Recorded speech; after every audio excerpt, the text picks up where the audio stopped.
ತಮಿಳುನಾಡಿಗೆ ಅವರಿಂದ ಸರ್ ತಮಿಳುನಾಡು ಕೇಂದ್ರ ಸರ್ಕಾರ ಸುಪ್ರೀಂ ಕೋರ್ಟ್ ಮುಂದೆ ಅರ್ಜಿ ಹಾಕೊಂಡ್ರೆ ವಾಟ್ಸ್ ಸ್ಟೇಟಸ್ ಸರ್ ಈಗ ಪರಿಸ್ಥಿತಿ ಏನು ಅವರು ಬಿಡಬೇಕು ಅಂತ ನಿನ್ನೆ ನಮ್ಮ ವಾದನ ರಿಜೆಕ್ಟ್ ಮಾಡಿದ್ದಾರೆ. ಮುಂದಕ್ಕೆ ಏನ್ ಮಾಡಬೇಕು ಅಂತ ಆಲ್ ಪಾರ್ಟಿ ಲೀಡರ್ಸ್ನ ಮೀಟಿಂಗ್ ಕರೆದಿದ್ದೇನೆ. ಫಾರ್ಮರ್ ಚೀಫ್ ಮಿನಿಸ್ಟರ್ಸು ಕರೆದಿದ್ದೇವೆ, ನಮ್ಮ ವಿರೋಧ ಪಕ್ಷದ ನಾಯಕರುಗಳನ್ನು ಕೂಡ ಕರೆದಿದ್ದೇವೆ. ಅವರೆಲ್ಲ ಬರ್ತಾರೆ, ಅವ್ರ ಸಲಹೆ ಕೂಡ ಕೇಳ್ತೀವಿ. ಲೀಗಲ್ ಟೀಮ್ ಹೇಳಿದ್ದೇವೆ. ಹಿಂದೆ ಇಂಥ ಸಂದರ್ಭದಲ್ಲಿ ಏನೇನು ಆಗಿದೆ ಅನ್ನೋದು ಕೂಡ ಅವರು ಕೂಡ ಎಕ್ಸಾಮಿನ್ ಮಾಡಕ್ಕೆ ಹೇಳಿದ್ದೇನೆ. ಅದಾದ್ಮೇಲೆ ಏನ್ ಮಾಡಬೇಕು ಅನ್ನೋ ತೀರ್ಮಾನವನ್ನು ಮಾಡ್ತೀವಿ. ನೀರು ಬಿಡ್ತಿಲ್ಲ ಅಂತ ಅವ್ರು ಸುಪ್ರೀಂ ಕೋರ್ಟ್ ಹೋದ್ರೆ ಸರ್, ಈಗ ನಾನು ಯಾಕೆ ಅದಕ್ಕೆ ಯೋಚನೆ ಮಾಡಲಿ. ಮೀಟಿಂಗ್ ಆಗಲಿ ಸರ್ ಹಿಂದೆ ಸರ್ ಇತಿಹಾಸ ಪ್ರಕಾರ ಈ ಹಿಂದೆ ಇದು CWRC ಇರ್ಬೋದು.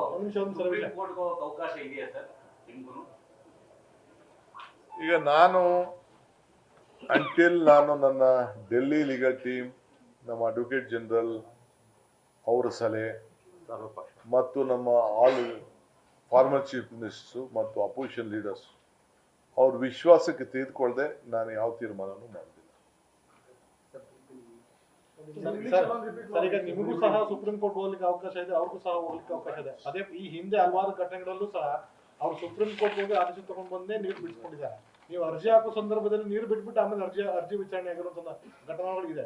ಹಾಗಾಗಿ ರಾಜ್ಯ ಸರ್ಕಾರ ತಮ್ಮ ಈಗ ಇರುವ ನಿರ್ಧಾರಕ್ಕೆ ಸ್ಟಿಕರ್ ಆಗಿದೆ. ಈಗ ಹಿಸ್ಟ್ರಿ ಯಾರು ಬದಲಾವಣೆ ಮಾಡಕ್ಕಾಗಲ್ಲ. ಹಿಸ್ಟ್ರಿ ಯಾರು ಬದಲಾವಣೆ ನಡೆದಂತ ಘಟನೆಗಳೇ ಮಾಡ್ಲಿಕ್ಕೆ ಆಗೋದಿಲ್ಲ.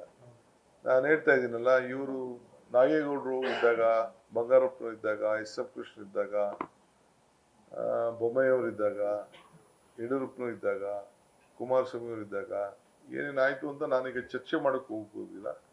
ಎಲ್ಲ ನಿಮ್ಮ ಹತ್ರನೇ ಮಾಹಿತಿಗಳೆಲ್ಲ ಕೂಡ ಇದೆ. ಸೊ ನಾವು ಕೂಡ ಅದ್ರ ಬಗ್ಗೆ ಎಲ್ಲ ಗಮನಿಸ್ತಾ ಇದ್ದೇವೆ. ನ್ಯೂಸ್ ಫಸ್ಟ್ ನಿರ್ಭೀತಿಯಿಂದ ನಿಮ್ಮ ಪರವಾಗಿ.